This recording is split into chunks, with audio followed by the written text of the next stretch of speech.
Yeah. Go. Gotta get there fast, Sean. Yeah. Gotta get there fast, Sean. There it is. Hey, what's going on, guys? My name's Tim, And I'm Alex. and this is episode 3 of the Huddle, where we're going to be talking about the conference championship games, which take place this Sunday. But before we do that, we're going to recap the divisional round of the 4 games that just happened this past weekend. Alex, you want to start us off? Yes. So game 1, Chiefs versus the Jaguars. Like you said in our previous video, you said that Travis Kelce was going to have a hell of a game, and of course he did, catching 14 balls for 98 yards and 2 touchdowns. Of course, Patrick being injured in the first half kind of screwed things up a little bit for the Chiefs, but other than that, he was still pretty decent, and they got away with the win. What are your thoughts? Yeah, going back to Kelce for a second, he was actually what he wasn't. He tied the playoff record for most catches by a tight end in a game with the 14. I think had Patrick Mahomes not got hurt, I think it was in the second quarter, his mobility was definitely affected by that. Had that not happened, I think we would have saw Travis Kelce break the record, because Mahomes was able to do more what he likes to do when he rolls out of the pocket and gets into that open area in the flats. People tend to get open because usually defense is playing zone, and Kelce loves that. So I think he had a chance to break the record. Regardless, it was an outstanding game. He just ate the Jaguars up. Jaguars did do a lot better, I think, than most people were going to give them credit for. But I come back again to the Mahomes injury. I think that had a lot to do with it. But then again, I mean, think about what happened. He goes out of the game. Jaguars get the ball. They had to end up punting. They down it at the 2-yard line. Then Chad Henne, the backup, comes in and takes it 98 yards. It was the longest playoff drive in Chiefs history. Takes them right down the field. They get a touchdown. And then I think the Jags got it back, and it went into the halftime. And then Mahomes miraculously came out in the second half. Like I said, with his mobility being affected, I think that kind of kept the Jags around in the game some bit. But we were right. Chiefs win. We're 1-0 on that, both of us on that game. Well, we can't just keep talking about the cons of the Jaguars. I mean, the Jaguars was still in it. Trevor went 24 for 39, 217 yards, and 1 touchdown. The kick returner, Jamal Agnew, returned it on an average 43 yards, which I believe was insane. He returned it 3 times. Yeah. All of them were crazy. Definitely another reason why the Jaguars were in that game. They had beautiful starting position several times. But yeah, I agree with that. Agnew he balled out, that's for sure. It ended off on an onside kick in which the Chiefs recovered and ran the clock out. Had the Jaguars gotten that onside kick, who the hell knows what would have happened? Well, I mean, if you want to play it that way, you can talk about Agnew some more.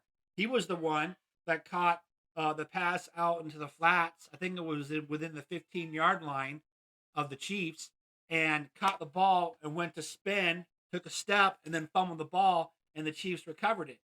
If they could have scored on that possession, we could be talking about a game happening, with Jacksonville this weekend. So, I mean, yeah, I see what you're saying, but, oh, man, I feel rough. It was definitely a rough ending for the Jaguars, but Kansas City definitely earned it with the Mahomes injury and, overcoming that adversity to beat a hot team. All right, the second game we want to talk about was the evening nightcap on Saturday, the Giants at Philadelphia. I, of course, picked the Giants. Alex picked the Eagles. So that was the only difference this weekend in our postseason playoff pickings. So the Giants did absolutely nothing that I thought they were going to do.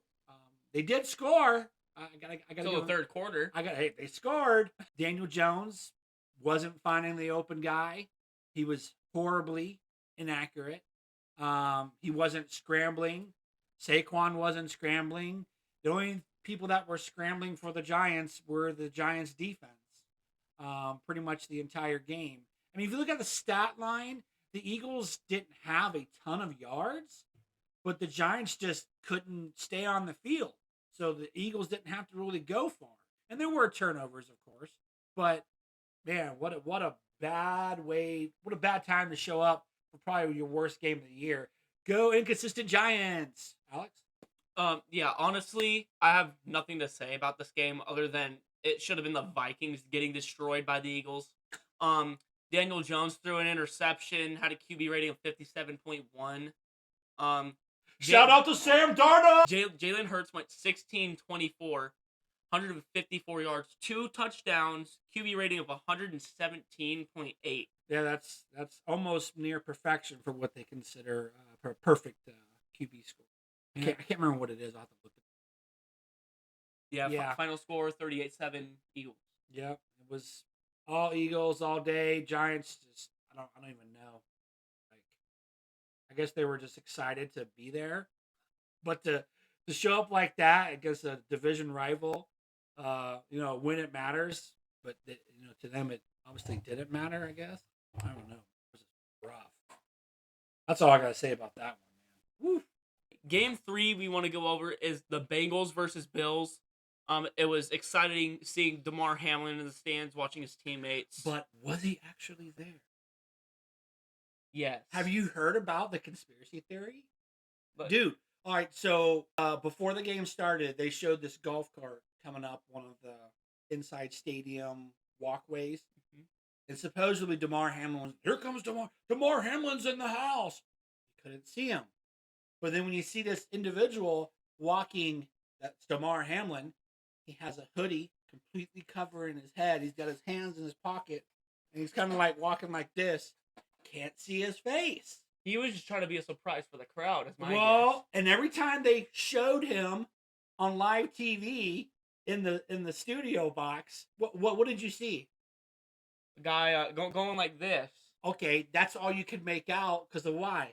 The snow. The snow was blanketed all over that. They couldn't get a camera into that skybox to show him. Like, bro, I'm telling you, there's a lot of conspiracy theories that he wasn't even there, and they did that to hype up the crowd because I think they came back from a commercial break, and the announcers were talking about how they just made the announcement to the crowd that Damar Hamlin was there, and they went nuts and crazy. Why they did that during a commercial break is a little weird. I figured they would do it, like make a little quick shout out to him on air on TV and even show him. But anyway, I'm sorry. I digress. Go ahead. But even if Damar Hamlin was there, he saw the Bills get railed, in my opinion. It wasn't a close match at all, to be honest. Nope. I wish it would have been closer. It would have been much more fun to watch. Yeah, I think the experts thought it was going to be closer. That's for sure. The Bills QB was tried everything he could, but he couldn't get it done, going 25-42, 265 yards. Josh Allen was also their lead rusher, rushing for only 26 yards. And like I said, we didn't look up the weather before the game. You thought it was going to be snowing, and hell, it was snowing. Yeah, it snowed quite a bit, and I thought that would be the difference. Like, I thought both teams were going to have to resort to the run game at that point. But Cincinnati just carved them up no matter what. The wide receivers made their cuts perfectly. They got into open space and just feasted on the Buffalo defense, which I don't think anybody expected Buffalo's defense to not show up in this game, especially since they're the home team and they've played in snow before. It was insane that happened. The Bengals quarterback, Daddy Joe, did outstanding, going 23-36, 242 yards, 2 touchdowns, 108.1 QB rating. Joe Mixon did awesome as well, rushing for 105 yards. Yes, that's what I'm saying. I think that was one of the huge keys to that game for them. Like, he wasn't just, it wasn't like he had like 400 rushes. Like, he was getting huge chunks at a time. And then so what happens when you get a running game going, the defense moves up to the line of scrimmage, thinking that you're going to run the ball.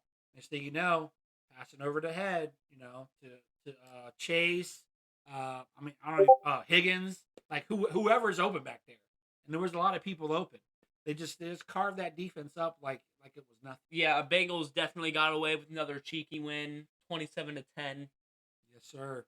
And we both, like I said, we both called that one. We thought Cincinnati would pull it out. I think we both thought it would be a little bit closer. But no, hey, congrats to the Bengals to moving on to that AFC Championship game. The last game, of course, was the nightcap on Sunday night between the Cowboys and the San Francisco 49ers in San Fran. That was pretty much a defensive battle, I think, all the way around. Prescott kind of went back to his old ways. He had the one great game against Tampa Bay, no turnovers. In this game, he kind of, he definitely degressed, which there's been a lot of people tearing him up on Twitter, basically social media in general, about his performance. And his own boy, Micah Parsons, I don't know if you heard about this, kind of threw some shade at the offense on Twitter, basically calling them out, saying they did their part, but the offense didn't do theirs. So there's definitely going to be some conversations had if they haven't already happened, because they probably have, behind closed doors, about calling out your teammates to the world on social media. But he's definitely right. The defense played great. I mean, they only gave up 19 points. They held Brock Purdy to 214 yards. And the leading rusher on the game, we thought would be Christian McCaffrey, was actually the backup. It's probably because when the backup was in, they didn't think it was going to be a run because Christian McCaffrey's not there. Boom. Elijah Mitchell, he had 51 yards. What's his face? Kittle, the tight end. Not obviously a Kelsey-like performance, but he made the catches when it mattered, especially that one catch. I believe it was in the second half. He was bobbling like hell. Bobbling and pulled it just in time. He could have got blown up by the safety, but I think the safety was more concerned that he was going to be getting hit by a bigger player. So he kind of did a grazing blow to take him down to the ground. But he made some great catches. Yeah. So what would you like to say about that game? The offense definitely got a taste of Maher's medicine when they got clowned on social media. I'm surprised that Maher kicked a 44-yard field goal and made it. Yeah, right down the middle, if I recall. Yeah, I was very surprised. Just you can't be at 32 yards apparently. I think that's what the extra point. Yeah. Yeah, 32 yards bad, and the yardage good when it comes to him. Yeah, Dak had 206 yards, 2 interceptions, made up for the previous game. Brock Purdy had 214 yards with a QB rating of 94.7. Christian McCaffrey had the only touchdown for the 49ers, if I recall. And the last attempt at the touchdown by the Cowboys was terrible. I don't even Immediately got stopped. Yeah. They did look like they were trying to do something. We were coming back from Palm Springs at the time, and we had the game on the radio, and we're just sitting there listening to the announcers describe who's on the field, how they're lining up, how there was no offensive lineman, but then there were, but then there wasn't. Then Ezekiel Elliott hiking, and we're like, what is this play are they talking about? And then we hear him, talk about them hiking the ball. Next thing you know, like 2 seconds later, and he's tackled and the game's over. And I'm like, what? So we get home, we get on YouTube. Of course, somebody's already spliced, the ending and made a whole post about it. So we got to see the ending, and you're looking at the lineup, and you're like, wow, okay. And when the play is broken down by experts, on paper, looks like a great idea because they were going to throw it to a wide receiver. He had blockers down below, I think 5 of them. He was supposed to try to run behind them. And then if he had the lateral, he had a whole other guy, Ezekiel, and a whole other people on the other side of the field that he could possibly lateral to. But the pass was kind of, I think, too far, or that receiver was too far when he caught it. And plus, he had to jump up. So when he got it, and as soon as he came down, he was already getting tackled because he had nobody blocking for him. It was just, I guess, a good design. horrible execution by the Cowboys. Definitely. And it's funny because the guy that's their offensive coordinator for the Cowboys, he's actually been brought in to and interviewed to become possibly the head coach of the Panthers. And people are like Steve Smith. He like immediately said on social media, he's like, "Did you see that last play that the Cowboys did?" He's like, "We don't want that guy coming to our to our team and coaching our team because that was horrible." And I completely agree. Like, I mean, you would think you would practice that, in practice. It looks like that was the first time they ever ran there, especially with all the confusion, the personnel running off, and Ezekiel Elliott, which makes sense because, like we talked about, you want speed on the field, for a lateral session, and you don't want to have a giant offensive lineman on there. So having Ezekiel Hikett to be out there, that was pretty cool, but the play result definitely was not. All right, guys. The first game of the conference championship weekend is San Francisco at Philadelphia. It comes on 12 p.m. Pacific time on Sunday on Fox for those of you that have cable. Since I am every weekend getting something wrong that Alex is getting right, he's going to start off with his thoughts on the game of San Francisco at Philadelphia. Go ahead, Alex. I think this is going to be a very close game. Well, honestly, I don't know. I mean, Eagles played great against the Giants, which, I mean, Giants are an okay team. And San Fran barely beating the inconsistent Cowboys. San Fran had like an iffy win, and the Eagles just had a free ride to the NFC Championship. Um, so of course the Eagles are well more rested. So I think I'm gonna go with the Eagles on this one against the San Francisco 49ers. I know that's gonna be a shock to some people, but I just feel like that's how it's gonna go down. I mean, they're the number one seed. It shouldn't be really a shock. Cool. Got any other stats that you want to throw in there? No? Good. Okay. So based, there's that old adage that defense wins championships. I think San Francisco's defense is better than Philadelphia's defense. Purdy, he's not performing the way he was performing late in the season leading up to the playoffs, but he is still getting it done when it matters. And I just, how I called Kelsey? I think this weekend it's going to be the Christian McCaffrey show. Whether it's, busting a big run up the middle to the outside, catching something in the flats, getting put into the slot. I think Christian McCaffrey is going to be the MVP of the championship game. Yes, Philadelphia does have great weapons. They said that Jalen Hurts wasn't 100% in that Giants game. If you look at his stats, he really didn't do a lot. Like I said, Giants had a lot of 3 and outs, or gave Philadelphia a short field. I think San Fran's defense, Bosa kind of didn't show up too much in this game that just happened against the Cowboys. Like I don't think he sacked Dak at all, but he got close. He got some QB hits. He got some rushes to where quarterback got rid of him because he was coming in. Jalen Hurts is a mobile quarterback. If they can keep him in the pocket and not let him scramble to the outside, or maybe put a spy on him, like they should have did with Daniel Jones and the Vikings, put a spy on him. If they would have do that against Jalen Hurts, I think you said it will be a close game. Will be a close game. Completely agree. But I think San Fran's defense and Christian McCaffrey on the other side of the ball gets it done. Want to do a score prediction? Do you have a score prediction? 21 to 17 Eagles. Okay. I'm going 30 to 23. No. Yeah, let's do that. 31 to 23, San Fran. And then, of course, the evening game on Sunday is the AFC Championship game between the Cincinnati Bengals and the Kansas City Chiefs at Kansas City. It's at 3:30 p.m. Pacific time. And that game will be found on CBS.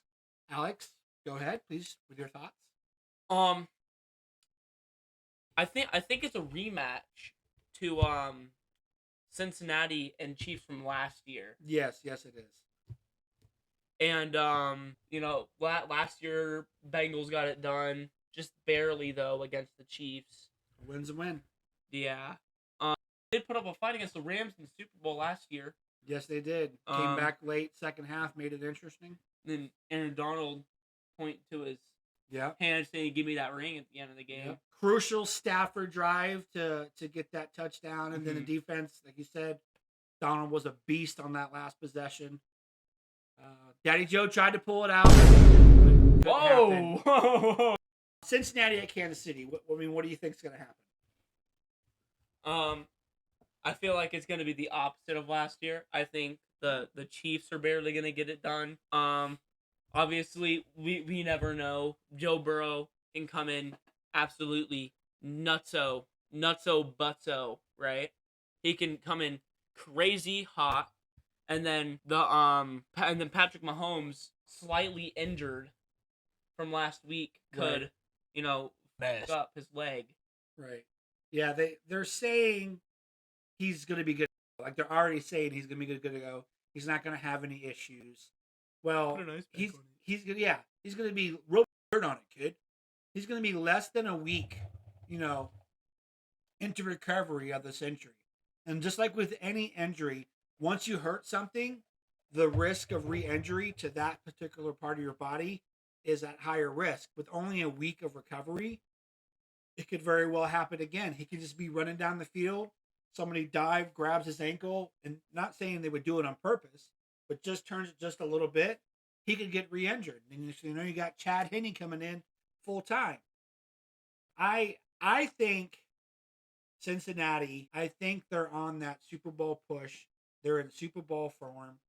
I think Cincinnati is going to pull this game out. We're disagreeing on both games.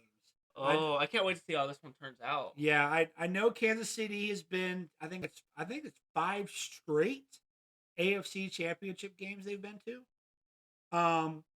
And that's a crazy fact, but this is Cincinnati's second. And they're one of the hotter teams. They've got the second longest win streak, I think, right now. From the end of the regular season through the playoffs, behind, of course, only San Francisco. The third highest winning streak team was the Bills, who just got eliminated by Cincinnati on their own turf.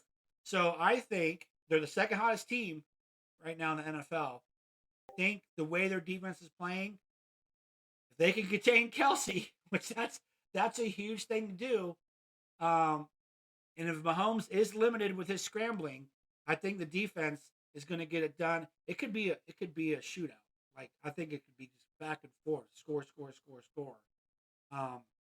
Matter of fact, I think that's what's going to happen, because I'm just going to assume that Patrick Mahomes is healthy.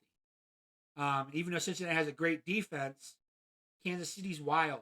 All right, with their formations and their trick plays, which I don't think they had a trick play. I don't remember seeing a trick play ran, against the Jaguars. They just beat them regular old football, passing, running, causing they caused the turnover, causing the turnovers. Defense wins championships, and I think Cincinnati has a better defense. Although it's not going to look like it. I think it's going to be a high scoring game. Do you have a score prediction or anything else you want to add? Well, I would agree that it's going to be a high scoring game. Final score, I said the Chiefs were going to win this one. So I think it's going to be so high scoring that the Chiefs are going to go into the 40s. Whoa. I'm going to say 41 to 30, 35. Okay. Yeah. I'll go into the 30s, because I think there's going to be at least 3 touchdowns, if not 4, by each team. I'll go 37-34. I think it's going to be, whether it's a last second, I don't think it'll be a last second field goal, but it could be. It could be one of those games, last possession wins it. It could be tied late. Cincinnati takes it down. You know what? Cincinnati will win 37-34. I'm not going to call last possession, last second field goal because something that's pretty interesting now, a stat line that I found. The 4 quarterbacks that are left in the playoffs. You know how college football has their star rating system, 1 through 5, and Alabama usually gets like star rating. That's why you can never beat them. Well, Georgia's starting to do that now. Something that's pretty interesting about this is that Patrick Mahomes in college, he was a 3-star recruit, all right? And he was told coming to the NFL that he played on a gimmicky offense when he was playing at Texas Tech. So people didn't think that he was going to do good in the NFL. Well, here he is, 5th AFC Championship game since he's taken over as the Chiefs quarterback. Joe Burrow, on the other hand, he had a transfer from the college team that he was on his senior year, his 4th year, in order to become a starter somewhere. And where did he go? He ended up at LSU and probably had one of the most prolific offensive display for a quarterback in a season. His stats were just phenomenal, right? So here he is having a transfer just to even be a starter, has a crazy year, gets drafted with the Bengals, and he's done pretty good since he's been in. Jalen Hurts, I remember this. He was the starter in Alabama during the championship. I think it's at halftime. Nick Saban goes, you know what? We're not doing good. I'm taking you out. He put in Tua, right? Tua comes in, leads him from behind. Alabama wins the championship game, and Jalen Hurts is never the same at Alabama.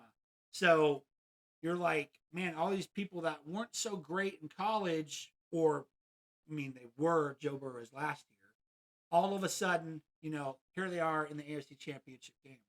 And then, of course, you got Brock Purdy, drafted at number 839 of the draft class, right? Known as Mr. Irrelevant. So, guys, that was it. The divisional recap and the conference championship game predictions. Don't forget to like and subscribe. Comment down below what your predictions are. And we'll see you guys in the next one. Peace out. Take care.